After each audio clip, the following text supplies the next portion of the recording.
अगर इस बारिश के मौसम में आप भी सर्दी खांसी जुकाम से बहुत परेशान हैं, तो ये रामबाण काढ़ा की रेसिपी आपके लिए है। ओ मेहरबा वे, करा मैं तेरा शुक्रिया वे।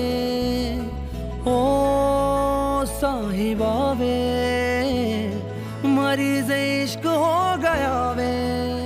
मैनू लगदी नहीं कोई दवा वे, मेरा रब ही है मेरा गवाह वे।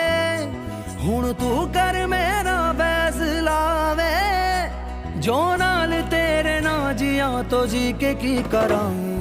तेरा तेरा